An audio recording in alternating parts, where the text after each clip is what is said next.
a second time. I give the call to the member for Moreton. Thank you, Deputy Speaker. And I thank the member for Fremantle for her contribution. I know she's been a strong advocate in this area of law for a long time, and I congratulate her on being elected 7 years ago today, in fact, and look forward to catching up with her later.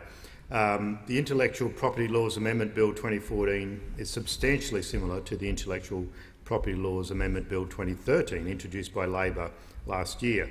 And Labor supports the measures that are contained in the current bill before the House, although I do note the contribution of the member for Fremantle and some of the concerns she has raised. However, it is what the government has excluded from this 2014 bill that is concerning. The bill the current government is seeking to have passed leaves out important protections that were contained in Schedule 1 to the 2013 bill. The 2013 schedule set out to clarify the Crown use of patents. It contained important protections for public access to patented innovations. In particular, it clarified the scope of Crown use in relation to healthcare. The healthcare system in Australia is complex, particularly in an ageing society. Funding is split between different levels of government, and the provision of services is split between public and private sectors. There are many funders and many healthcare providers, and many challenges that come with this myriad of service providers. Currently, Crown use only applies where the invention is exploited for the services of the Commonwealth or a state or territory. The amendment the Labor government proposed in 2013 was to ensure that Crown use would include services that the Australian, state or territory governments have the primary responsibility for funding, regardless of the actual provider of the services.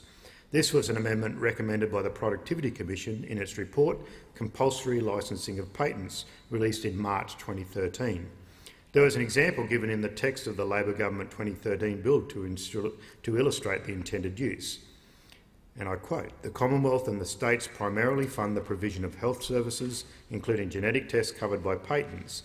Under this chapter, a relevant authority can authorise a third party, an authorised person, to exploit such a patent. Any exploitation of the patent by the third party conducting the test on an individual is not an infringement under this chapter." This is an important safeguard to the utilisation of advances in healthcare, and the public benefit is obvious. It is interesting that the example given relates to genetic testing, and I refer again to the contribution of the member for Fremantle. The full federal court has recently brought down a judgment in Darcy and Myriad Genetics Incorporated, a case referred to by the member for Fremantle, and that case confirmed that companies can patent gene sequences. That is, a corporation owns the intellectual property over naturally occurring phenomena. Many women will know the BRCA1 gene is commonly called the breast cancer gene. This gene was the subject of the proceedings in the federal court. It is worthwhile explaining the court proceedings in some detail. In 1995, an American company called Myriad Genetics Incorporated filed a patent application with IP Australia. They claimed their invention related to methods and materials used to isolate and detect a human breast and ovarian cancer predisposing gene. They faced no opposition, and the patent was sealed in June 1998. Myriad entered into a licence agreement with Gene Technology Limited in Australia to provide BRCA1 testing for Australian women.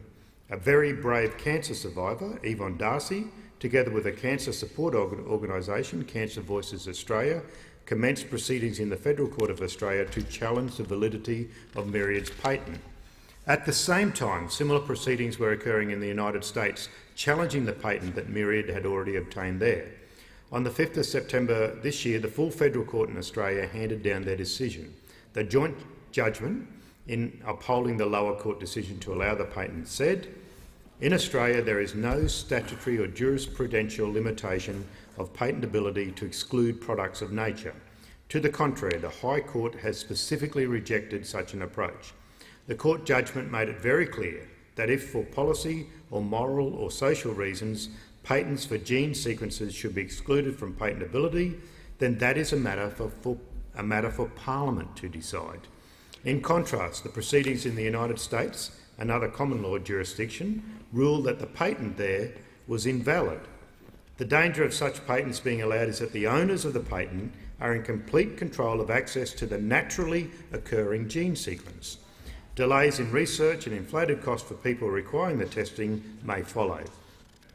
This is the very situation that Schedule 1 of Labor's 2013 bill introduced and was intended to correct. Women who have this gene have an 87% risk of breast cancer and a 44% risk of ovarian cancer. When the dice are loaded like this, parliamentary intervention is a delicate balancing act. Detection of the gene will allow women carrying it to monitor their health or to take preventative measures, such as the actor and United Nations advocate Angelina Jolie chose to do.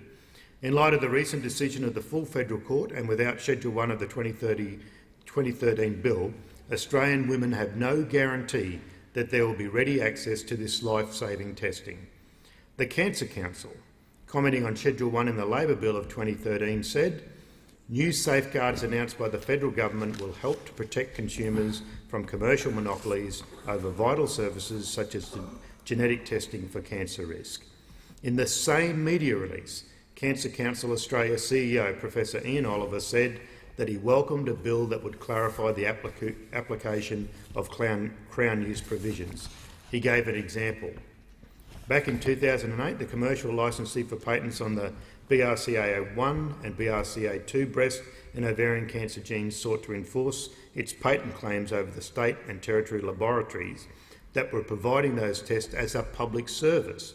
While the company eventually withdrew its claim, there was uncertainty at the time over Crown use provisions or any other legal mechanism that might have been able to protect Australian women from a potential monopoly over the genes and the tests. It is chilling that an attempt has already been made to limit the availability of this life-saving testing to Australian women. I understand that private research must be funded via product sales. I understand that. But this strategy is drifting into very, very dangerous territory. The Cancer Council is not a lone voice in raising concerns about the patenting of genes. Specialist cancer support services such as the Peter MacCallum Centre have said their research into BRCA1 and BRCA2 diagnostics has been delayed more than 2 years and the cost increased 300% because of patents over the BRCA1 and BRCA2 genes. How many lives were lost because of that delay? Nobel laureate Professor Sir John Sulston, the director of the UK's Human Genome Project, has said that patents on human genes would restrict access to treatments and inhibit research. In 2009, Professor Ian Fraser, the inventor of the cervical cancer vaccine, wrote an article in the Australian newspaper. He argued that if we allow patenting of genes, we're allowing patenting of ourselves. He said then that it is crucial that we address this issue now. Mary Claire King, the geneticist responsible for isolating the BRCA1 gene, says she's delighted by the US Supreme Court ruling that makes it illegal to patent it. Nevertheless, the schedule missing in this coalition legislation screams a missed opportunity. It is clear that the government is not listening to the Cancer Council, the specialist cancer support services or the scientists that develop this life-saving technology. Who is the government listening to? Sadly, the government is once again putting the profits of big business ahead of the health of everyday ordinary Australians. As a lawyer, I'm particularly concerned that these vital protections have not been included in the current bill, especially with the current state of patent laws in Australia. As a husband, as a father, as a son and as a brother, I'm deeply concerned that Australians, and especially Australian women, will be unable to access life-saving testing procedures necessary to make crucial decisions about their health. As I said at the start, Labor does support the current bill, and the measures that it does contain are important ones actually proposed by Labor back last year in 2013. Proposing an amendment now to address the Crown use concerns would delay the balance of the bill and the value that it delivers to Australian people.